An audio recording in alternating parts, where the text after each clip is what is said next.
ओम शांति। मुरली में आने वाली कहानियों में आज हम सुनेंगे नारद की कहानी, जो शिव पुराण में बताई हुई है। तो नारद की कहानी हम सुनेंगे और उसका आध्यात्मिक भाव जो बाबा हम बच्चों को समझाना चाहते हैं वो क्या है वो हम समझेंगे। तो कहानी इस प्रकार है। नारद जी को भक्त श्रेणी में अग्रज माना जाता है। एक बार नारद जी ने अपनी भावनाओं तथा इच्छाओं पर विजय पाने के लिए गहन तपस्या करने का निर्णय लिया। उन्होंने एक आश्रम में आसन जमाकर तपस्या आरंभ कर दी। मन को अशुद्ध संकल्पों से दूर कर शांति से ईश्वरीय याद में बैठ गए। नारद जी की इस तपस्या से इंद्र का आसन हिलने लगा। इसलिए नारद जी की तपस्या भंग करने के लिए सुंदर अप्सराओं को भेजा गया, लेकिन नारद जी अंश मात्र भी आकर्षित नहीं हुए।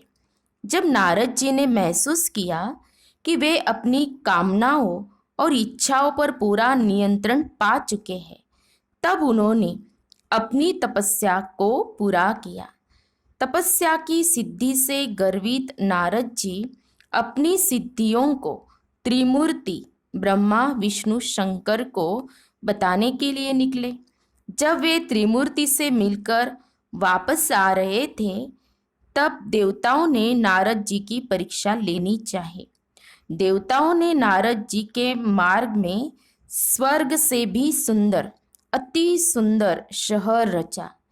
नारद जी को वह शहर देखने की इच्छा हुई और वे शहर के राजमार्ग से जाने लगे। तब उन्होंने शहनाइयों की आवाज सुनी। सैनिकों से जब उन्होंने कारण पूछा तो पता चला कि राजा अपनी कन्या लक्ष्मी के स्वयंवर की तैयारी कर रहे हैं। नारद जी को देखकर राजा ने उन्हें सादर आमंत्रित किया और कन्या को आशीर्वाद देने के लिए कहा। जब लक्ष्मी जी नारद जी से आशीर्वाद लेने के लिए आई तो उनकी सुंदरता पर नारद जी मुग्ध हो गए और उन्हें वरने का संकल्प ले लिया। उसी समय नारद जी वैकुंठ में विष्णु जी के पास गए और लक्ष्मी जी से विवाह करने की इच्छा प्रकट की और अनुरोध किया कि उसे हरि का रूप प्रदान करे, ताकि लक्ष्मी जी स्वयंवर में उनको ही अपने पति के रूप में स्वीकार करे। हरि शब्द के दो अर्थ है। हरि अर्थात सुंदर रूप और बंदर का भी भाव है। इन शब्दों के जादू से विष्णु जी ने नारद जी को गले तक देवताई रूप दे दिया और मुख बंदर का दिया।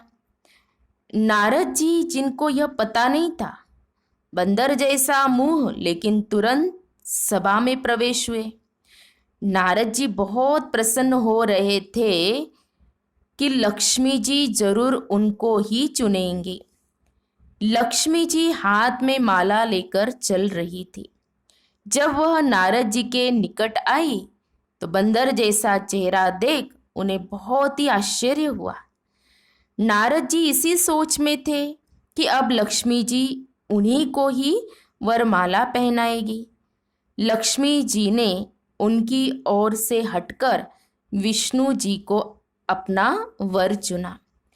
बहुत ही अपना अपमानित और चिंतित हो नारद जी वहाँ से निकल पड़े और सोचने लगे कि उनमें क्या नहीं है और विष्णु जी में क्या है जो लक्ष्मी जी ने विष्णु जी को अपना वर चुना। इस प्रकार मन में विचार करते हुए नारद जी एक नदी के पास रुके और उसमें अपना चेहरा देखा। नारद जी ने अब समझा कि लक्ष्मी जी ने उन्हें क्यों नहीं वरा। तो कहानी तो शिव पुराण में इस प्रकार ये कथा दी हुई है। अब उसका आध्यात्मिक भाव क्या है वो जो बाबा हम बच्चों को समझाना चाहते हैं। कि शिव बाबा श्रेष्ठ ज्ञान प्रदान कर रहे हैं ताकि हम बच्चे भी श्री लक्ष्मी श्री नारायण जैसा ऊंच बने। जब बाबा पूछते हैं कि आपको सतयुगी लक्ष्मी नारायण बनना है या त्रेता युगी राम सीता बनना है, तो सभी कहते हैं कि हमको तो लक्ष्मी नारायण ही बनना है। लक्ष्य रखना ठीक है, लेकिन अपने लक्षणों पर भी समय प्रति समय ध्यान देना चाहिए। नारद जी जो कि लक्ष्मी जी को वरना चाहते थे, अपने बंदर जैसे मुंह के कारण असफल रहे।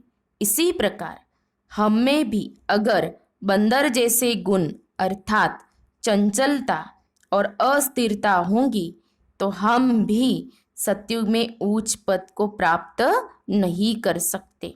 ईश्वरीय ज्ञान दर्पण जैसा है, हम अपने मन की अवस्था को उस दर्पण द्वारा जान सकते हैं और उन्नति पर ध्यान दे आगे बढ़ सकते हैं। तो इसका नारद की जो कथा है उसका आध्यात्मिक भाव क्या है वो जरूर समझ में आ गया होगा। अच्छा, ओम शांति, ओम शांति, ओम शांति।